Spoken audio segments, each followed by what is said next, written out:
The smell of grilled cheese and tomato soup filled the air as Natalie Park maneuvered her bright yellow food truck around the corner of Fifth Avenue. She'd been running Natalie's Kitchen on wheels for exactly 3 months, and today was supposed to be her big break, parking outside. Hayes Global Innovations during their lunch rush meant access to hundreds of hungry office workers with disposable income. What she didn't expect was for her brakes to fail. No, no, no. Natalie pumped the brake pedal frantically as her truck rolled forward, gaining speed down the slight incline. Dead ahead, a sleek black Mercedes was parallel parking in what was supposed to be her spot. The crunch of metal on metal echoed through the street like a gunshot, the most expensive parking spot in Manhattan. Natalie sat frozen in her driver's seat, watching smoke curl from the crumpled hood of the Mercedes. The rear bumper was completely destroyed, hanging at an odd angle like a broken jaw. Her food truck had a dented front, but it was the luxury car that had taken the real hit. The driver's door of the Mercedes swung open, and out stepped the most gorgeous man Natalie had ever seen in real life. He was tall, easily over 6 feet, with dark brown hair styled perfectly despite the accident. His charcoal suit probably cost more than her entire truck, and his expression, equal parts shocked and furious, made her stomach drop. "Are you absolutely out of your mind?" he demanded, striding toward her truck. Natalie finally found the ability to move. She jumped out, her worn sneakers hitting the pavement with a squeak. "I'm so sorry. My brakes failed. I swear I tried to stop." "Your brakes failed?" The man looked at her beat-up food truck with obvious skepticism. "When was the last time you had this death trap inspected?" 2 months ago, Natalie shot back, her fear quickly morphing into defensiveness. "And it's not a death trap, it's my livelihood. That truck is everything I own." The man opened his mouth to respond, but suddenly flashes of light exploded around them. Natalie blinked in confusion as a small crowd of people with cameras materialized seemingly out of nowhere. "Mr. Hayes. Mr. Hayes." A woman in a red blazer shoved a microphone in their direction. "Can you comment on the allegations of financial misconduct at Hayes Global?" The man, Mr. Hayes, went rigid. "No comment." "Is it true you're being investigated by the SEC?" Another reporter shouted. "Is this your girlfriend?" A third voice called out. And suddenly all the cameras swung toward Natalie. The lie that changed everything. Natalie felt her face burn as dozens of strangers stared at her sauce-stained apron and messy ponytail. She looked nothing like the polished women she'd seen entering the Hayes Global building all morning. She opened her mouth to correct them, to explain she'd just crashed into this man's car and had never seen him before in her life. But Mr. Hayes moved faster. His arm slid around her waist, pulling her against his side with surprising gentleness despite the firm grip. "Yes," he said clearly, his voice carrying over the crowd. "This is my girlfriend, Natalie. We were just about to have lunch together when this unfortunate accident occurred." Natalie's brain short-circuited. Girlfriend? They'd been screaming at each other 10 seconds ago. She tried to pull away, but his grip tightened in warning. "How long have you been dating?" someone yelled. 3 months, Mr. Hayes replied smoothly. "We've been keeping it private, but I suppose the secret's out now." The reporters went wild, shouting questions and snapping photos. Mr. Hayes smiled at them, a perfect, practiced smile that didn't reach his eyes, and then leaned down to whisper in Natalie's ear. "Play along, or I'll sue you for every penny you have and ever will have." A deal with the devil. 20 minutes later, Natalie found herself in the executive suite on the 42nd floor of Hayes Global Innovations, sitting on a leather couch that probably cost more than her truck repairs would. Mr. Hayes paced in front of floor-to-ceiling windows that offered a stunning view of the Manhattan skyline. "Let me get this straight," Natalie said slowly. "You want me to pretend to be your girlfriend for an entire month?" "Yes." He stopped pacing and turned to face her. "The SEC investigation is baseless. A setup by my former business partner who's trying to tank our stock price." "But the board is nervous. Investors are nervous. Everyone's nervous. A stable personal life will help convince them I'm not some reckless playboy who can't be trusted with a multi-billion-dollar company. But we just met. In a car accident. That you're blaming me for, by the way. You crashed into my car. My brakes failed." "Regardless," he said, his tone making it clear he didn't believe her. "The situation is what it is. I need a girlfriend for exactly 30 days. You need money for truck repairs and, I assume, to actually build your little food business into something sustainable." Natalie hated how accurately he'd assessed her situation. "How much money?" $75,000. Plus, I'll introduce you to every major restaurant owner and food critic in New York City. By the time our month is up, you'll have enough connections to franchise your operation if you want. Her head spun. $75,000 would cover her truck repairs, her rent for the next year, and leave enough to actually expand her business. The connections alone would be worth far more than money. What's the catch? She asked suspiciously. Sister knows best. Before Mr. Hayes could answer, the office door burst open and a woman in her late 20s strode in.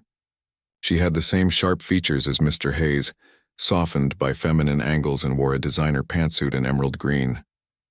"Dominic, what the hell were you thinking?" she demanded. Then she noticed Natalie. "And who is this?" "Penelope, meet Natalie Park, my new girlfriend." Dominic, finally she had a first name, gestured toward her.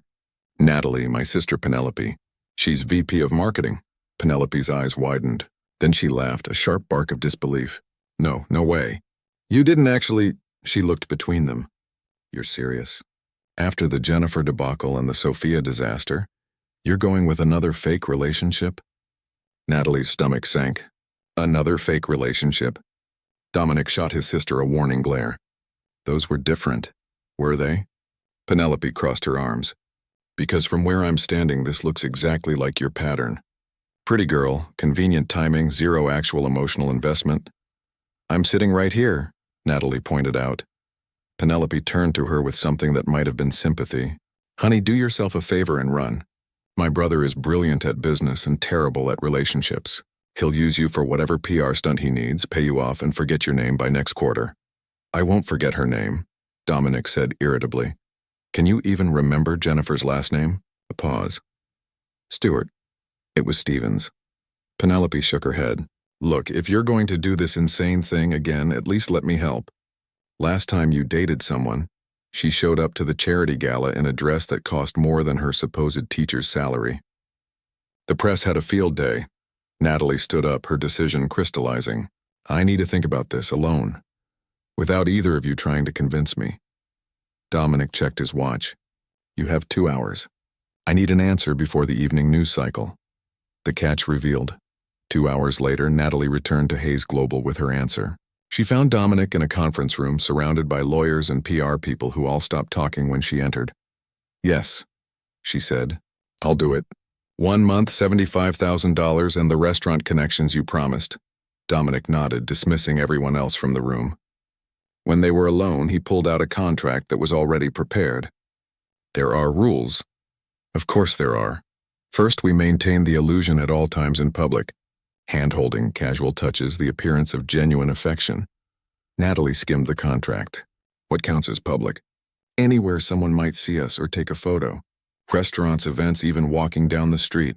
"Fine, what else?" "Second, you'll need to move into my penthouse. We're supposed to be dating.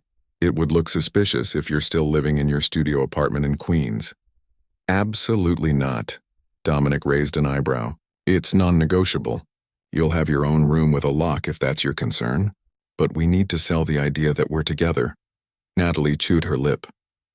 "Separate room, separate bathroom, and you respect my privacy." "Agreed. And third?" His expression became serious. "Third, when the month ends, we stage a very public, very amicable breakup. No drama, no accusations, just two people who realize they wanted different things. We part as friends and you get your money and contacts." It all sounded too simple. "What's the real catch?" Dominic was quiet for a moment. "The real catch is that my former business partner, Trevor Blackwood, is the one who started the SEC investigation. He's trying to destroy me, and he won't hesitate to destroy anyone connected to me. If you agree to this, you're putting yourself in the crosshairs. Why would he come after me? Because Trevor doesn't just want to ruin my company. He wants to humiliate me personally, and the fastest way to do that is through someone I care about, or appear to care about."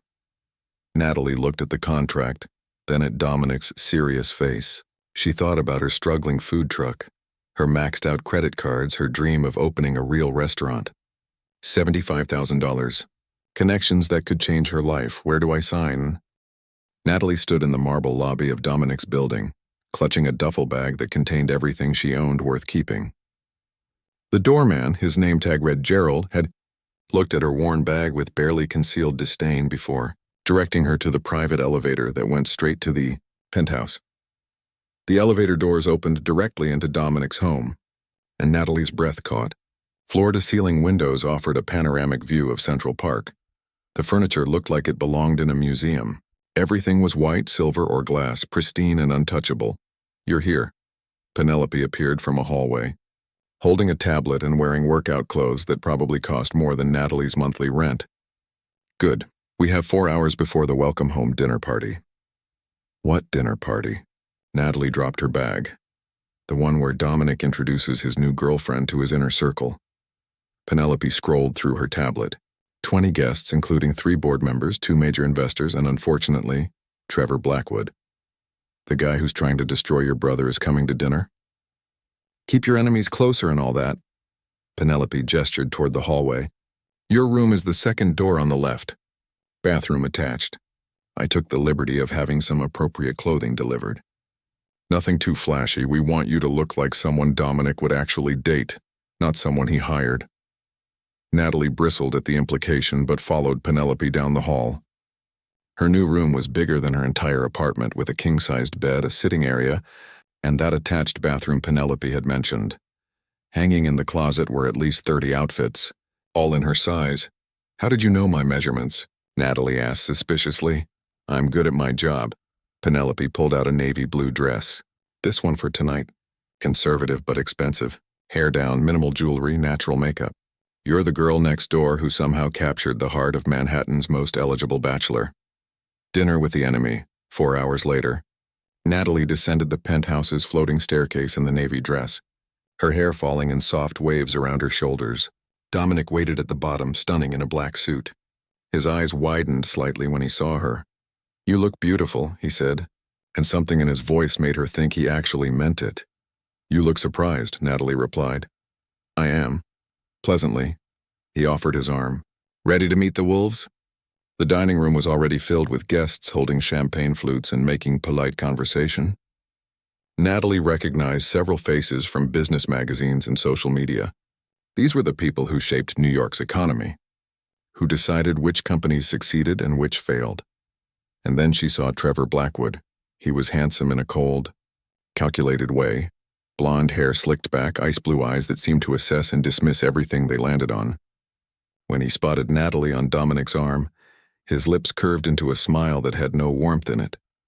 "Dominic," Trevor said, approaching with a champagne flute in each hand. "And this must be the famous Natalie. The food truck girl who captured your heart?" "The food truck owner," Natalie corrected, accepting Dominic's warning squeeze on her waist.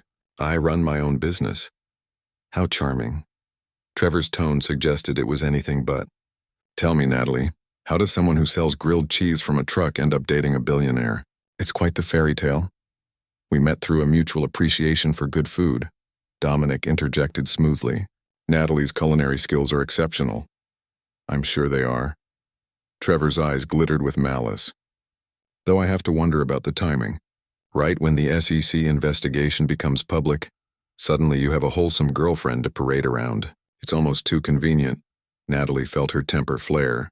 "Are you suggesting I'm being paid to date him?" "Are you?" Trevor asked pleasantly. Before Natalie could respond and possibly throw her champagne in his face, Penelope appeared at her elbow. "Natalie, darling, I need to steal you for a moment." "Girl talk?" She practically dragged Natalie toward the kitchen. Learning the rules. In the kitchen, Penelope poured 2 generous glasses of wine and handed one to Natalie. "First rule of surviving sharks, never let them see you bleed." Trevor was baiting you. He was being an ass. Yes, but he was being a strategic ass. He wants you to lose your temper, make a scene, prove you're not sophisticated enough for this world. That would give him ammunition to discredit Dominic's judgment.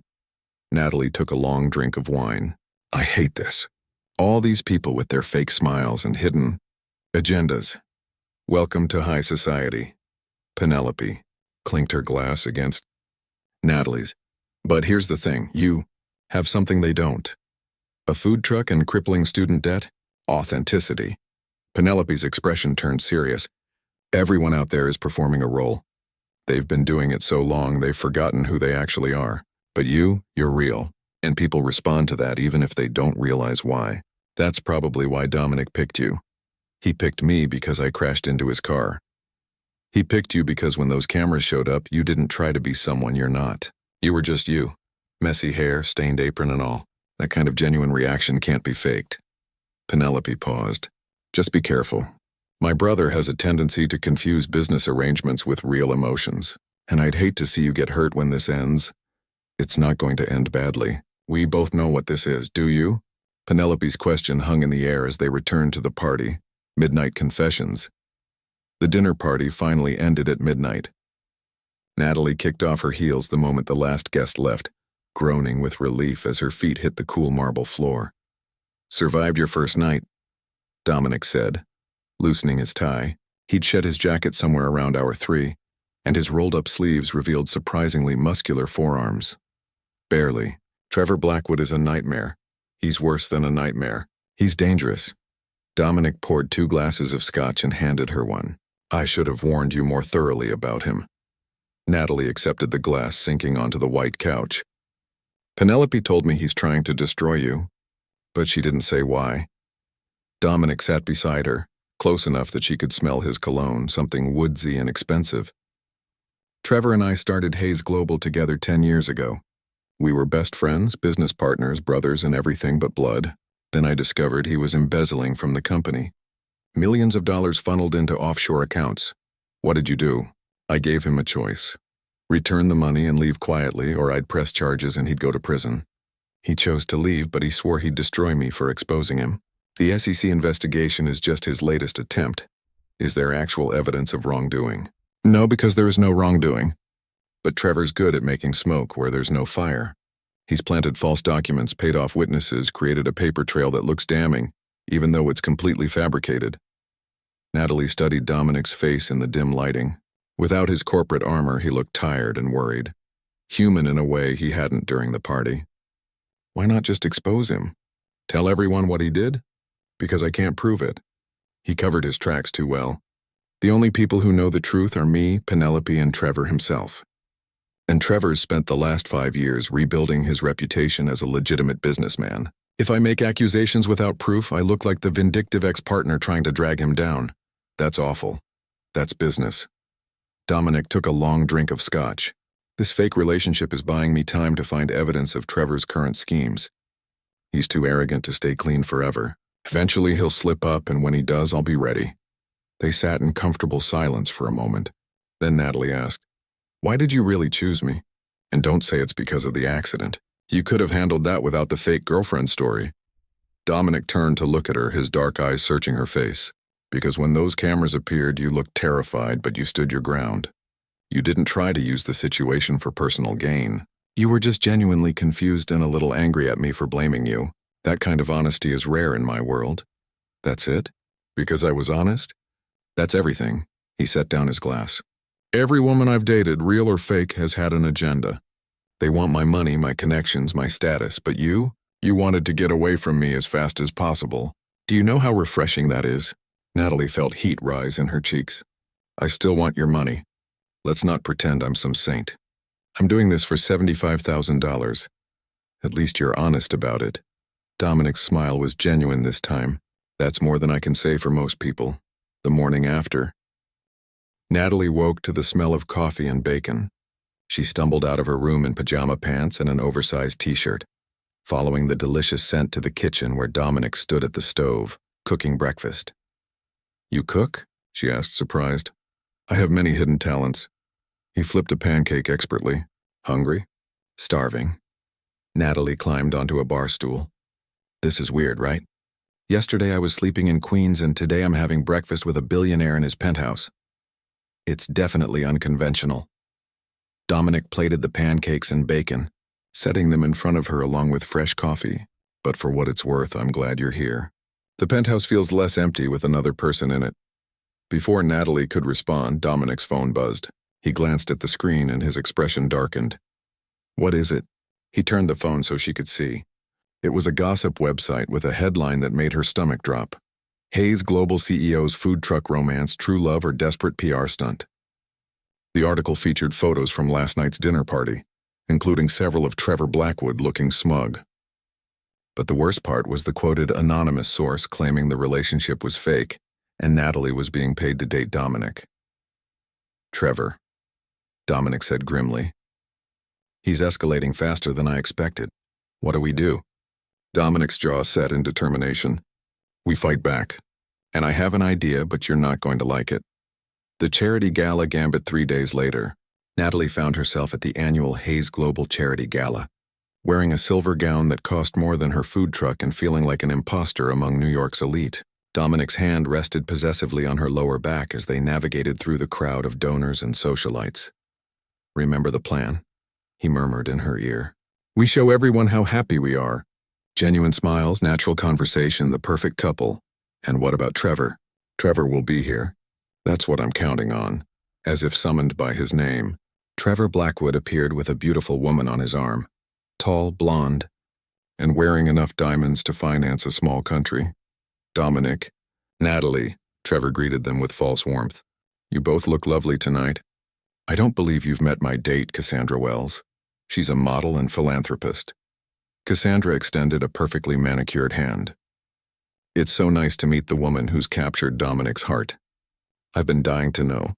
How did a food truck owner end up in his world? The question was delivered with a smile, but Natalie heard the judgment underneath. Before she could respond, Dominic spoke. Natalie reminds me that success isn't measured by how much money you make, but by how much passion you bring to what you do. She loves her work in a way most people never experience. That's rare and valuable. Natalie felt something flutter in her chest at the genuine admiration in his voice. Was he still acting, or was there truth in his words? Trevor's smile tightened. How poetic. Though I wonder if passion pays the bills when her food truck inevitably fails.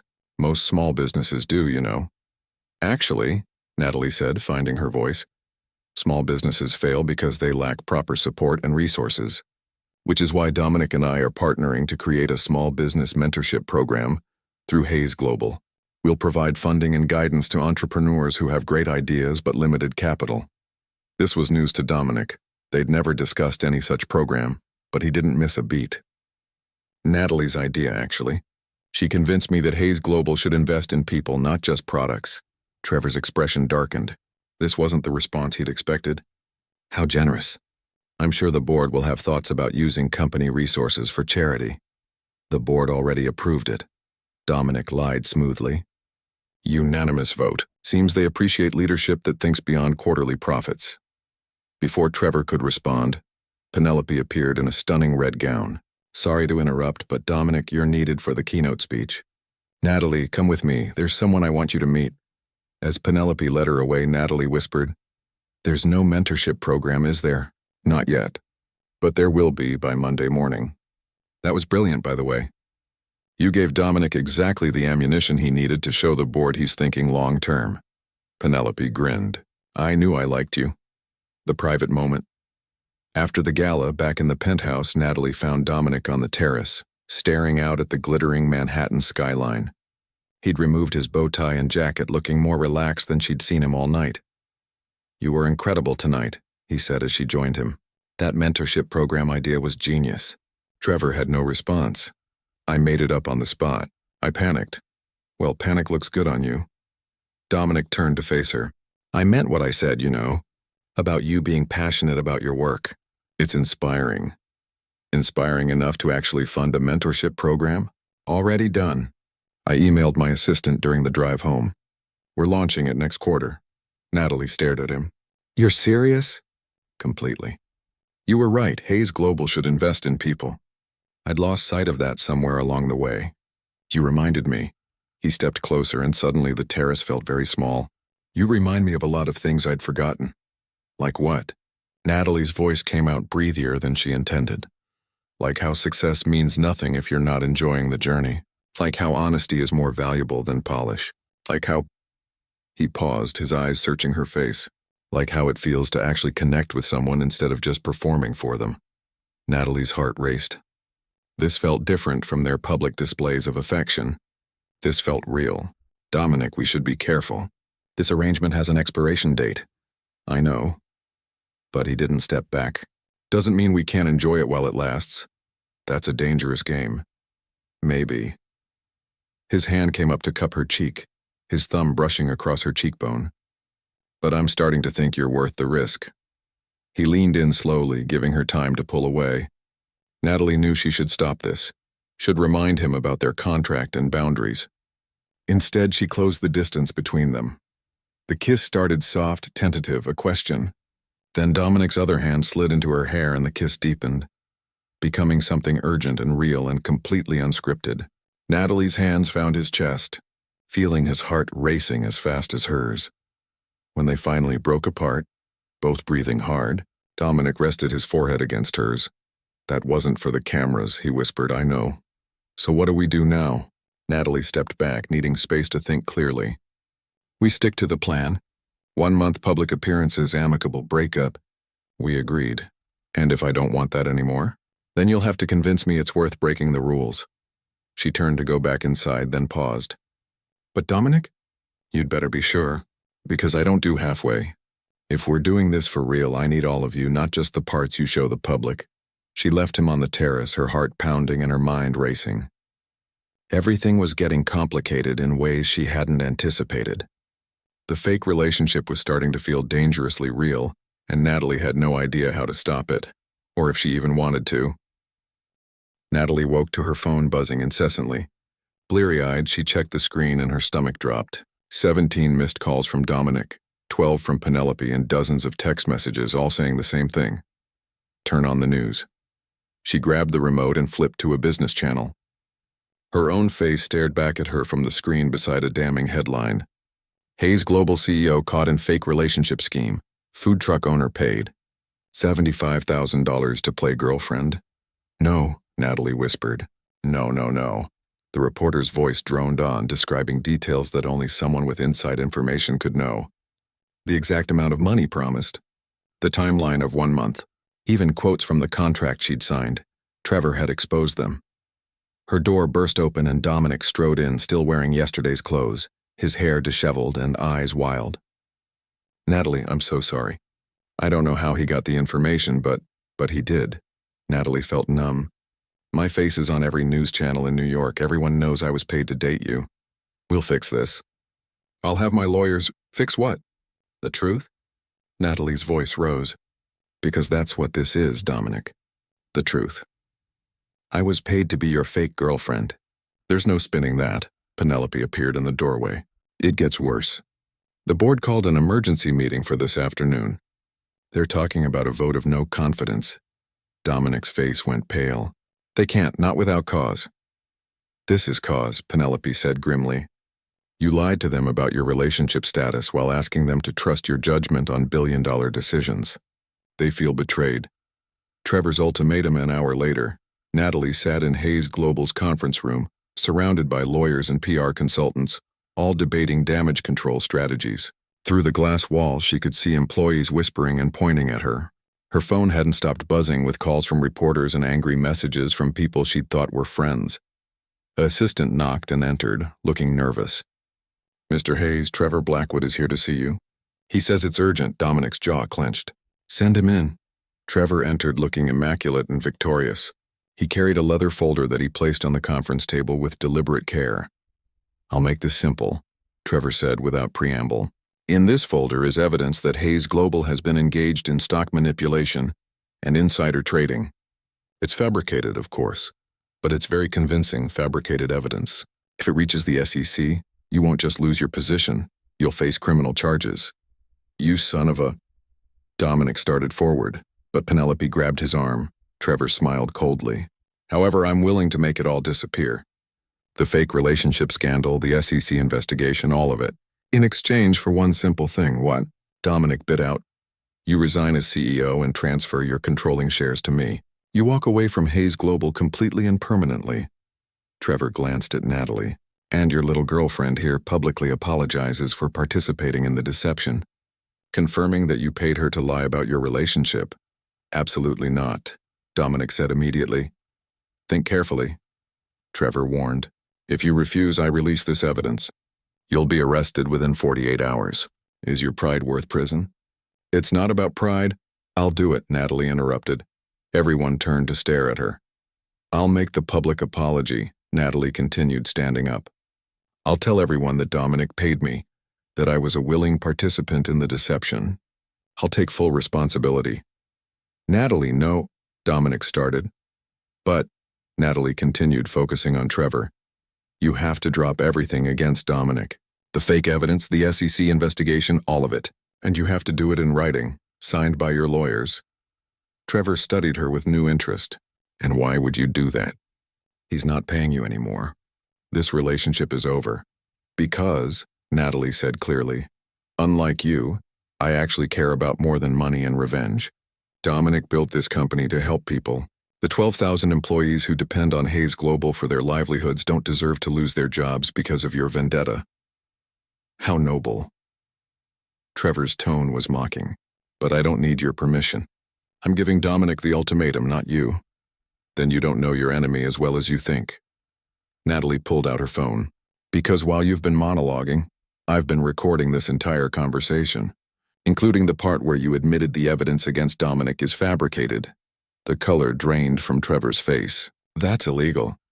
Actually, New York is a one-party consent state for recordings. I'm well within my rights. Natalie held up her phone. So here's my counteroffer. You drop everything against Dominic immediately, or this recording goes to every news outlet in the city. I'm sure they'd be very interested in hearing about your criminal conspiracy. For the first time since entering the room, Trevor looked uncertain.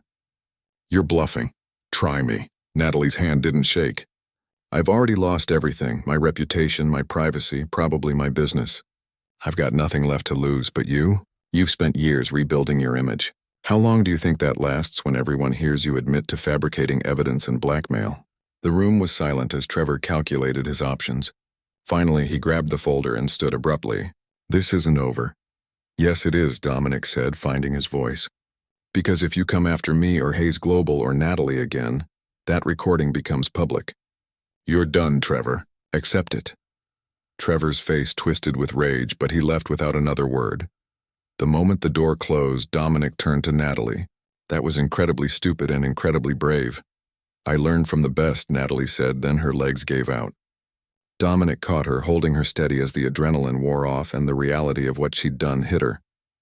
The board meeting 3 hours later, Natalie found herself outside the Hayes Global boardroom, while Dominic faced the board's vote of no confidence. Penelope paced beside her, checking her phone obsessively.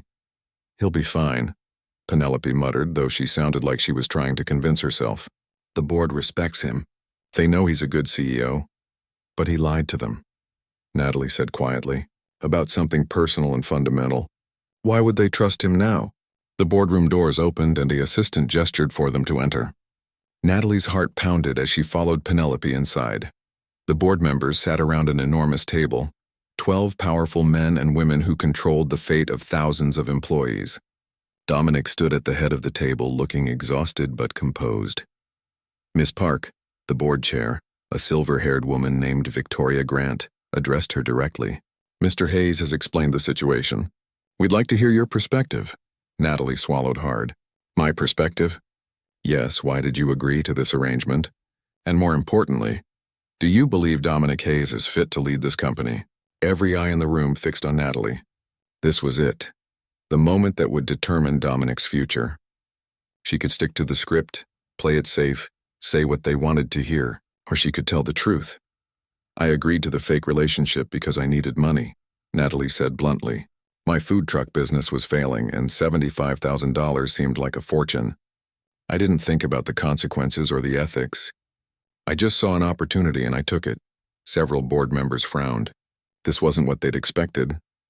But, Natalie continued, in the weeks I've spent with Dominic, I've learned things about him that you probably don't see in these boardrooms. I've watched him spend 3 hours on a Sunday helping a junior employee prepare for a presentation. I've heard him on the phone with vendors, making sure they get paid on time even when it's not convenient. I've seen him lose sleep over decisions that would affect people's jobs. She looked directly at Dominic. He made a stupid choice with the fake relationship. But he made it because he was trying to protect this company and everyone who depends on it. Trevor Blackwood was attempting a hostile takeover disguised as an SEC investigation. And Dominic thought a stable personal life would help convince you he was focused on Hayes Global's future. That doesn't excuse the deception, Victoria said. No, it doesn't, Natalie agreed. But it explains it. And if you're looking for perfect leaders who never make mistakes, you'll be searching forever. What matters is what someone does when they mess up. Dominic could have let me take all the blame. He could have cut me loose the moment the story broke. Instead, he's standing here taking responsibility and facing consequences. She took a deep breath. I can't tell you how to vote, but I can tell you that in my short time around Dominic Hayes, I've seen someone who genuinely cares about doing right by people, and that's rarer than you might think.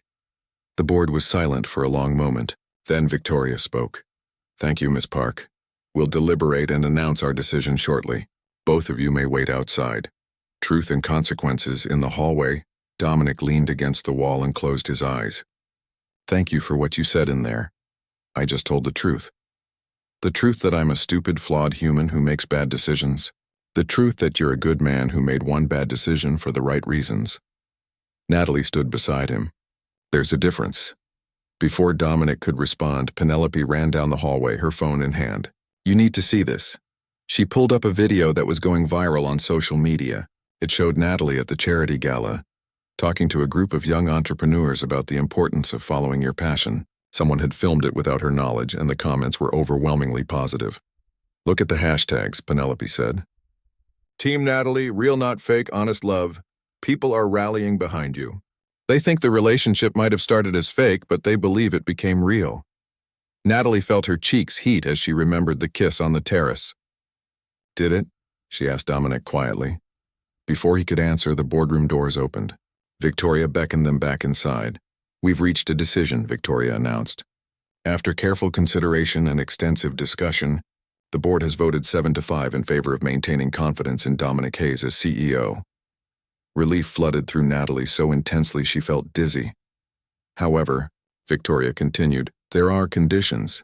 First, you will issue a public apology taking full responsibility for the deception. Second, you will implement the small business mentorship program Miss Park mentioned. Third, you will undergo leadership coaching to address judgment issues. And finally, you will increase transparency with this board about both business and personal matters that could affect the company.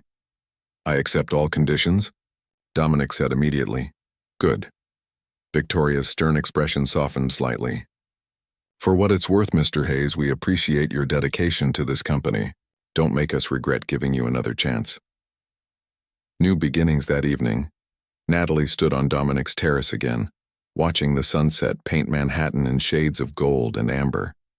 Behind her, she heard the door open. So, Dominic said, joining her at the railing. That was quite a day. Quite a month, Natalie corrected. And we still have one more week on our contract about that. Dominic turned to face her. I'd like to renegotiate the terms. Natalie's heart sank. Of course, now that the crisis was over, he'd probably want to end things early. What terms? The end date. I'd like to remove it. She stared at him. What? Natalie, these past weeks with you have been the most honest, genuine experiences I've had in years. Yes, it started as a business arrangement, but somewhere along the way it stopped being fake for me. That kiss on this terrace, that was real. My feelings for you? Real. The way I light up when you walk into a room? Embarrassingly real. Dominic, I know I have no right to ask this. You fulfilled your part of our contract. You saved my company, possibly saved my life. You owe me nothing. He took her hands in his. But I'm asking anyway. Give me a chance to date you for real. No contracts, no timelines, no ulterior motives. Just two people figuring out if what they feel might turn into something lasting. Natalie's mind raced. She'd told herself repeatedly that this was temporary, that falling for Dominic would be stupid and self-destructive. But looking into his eyes now, seeing the vulnerability and hope there, she realized she'd already fallen. What about the media circus? She asked. The scrutiny? People will always question if I'm with you for your money. Let them question. We'll know the truth. Dominic squeezed her hands. Besides, you're kind of a social media sensation now. Apparently, authentic beats polished every time. I still have a failing food truck business. Actually, you have a food truck business with a 6-month waiting list. Turns out people want to eat grilled cheese made by the woman who took down Trevor Blackwood with nothing but a smartphone recording. He grinned. Plus, you're now the face of the Hayes Global Small Business Mentorship Program. That comes with a salary. You're trying to hire me. I'm trying to partner with you. In business and in life if you'll have me. He stepped closer. I'm not perfect, Natalie. I'm going to make mistakes and drive you crazy and probably work too many hours.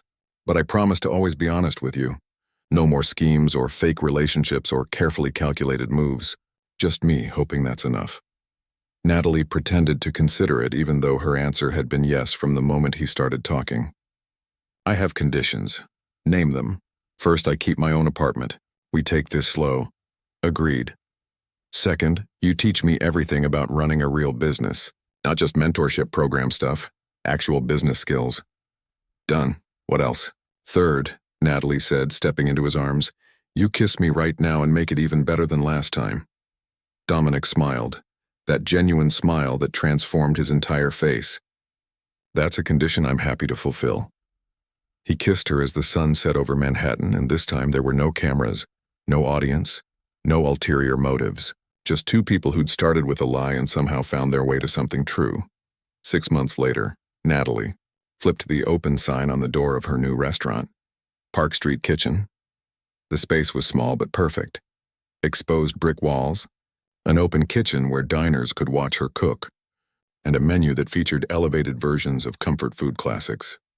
Dominic stood behind the counter, looking ridiculously handsome in a Park Street Kitchen t-shirt, ready to help with the lunch rush.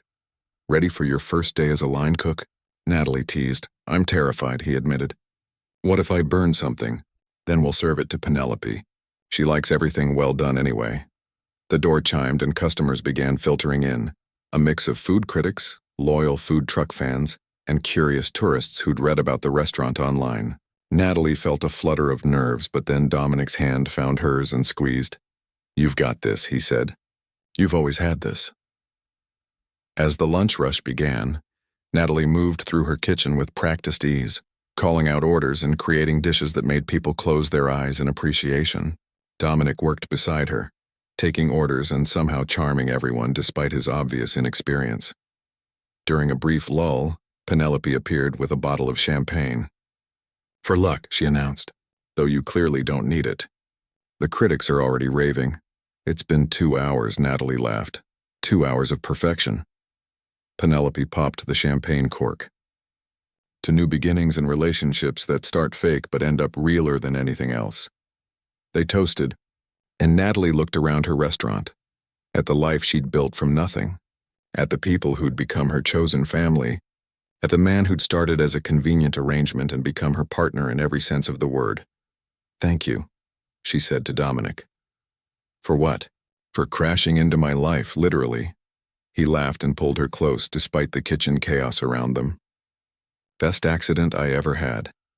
And as they returned to work side by side in the restaurant Natalie had always dreamed of, she realized that sometimes the best things in life came from the most unexpected places. Like a food truck collision with a billionaire CEO who taught her that real success wasn't measured in money or status, but in finding someone who saw you, really saw you, and loved you anyway. The fake relationship had ended. The real one was just beginning.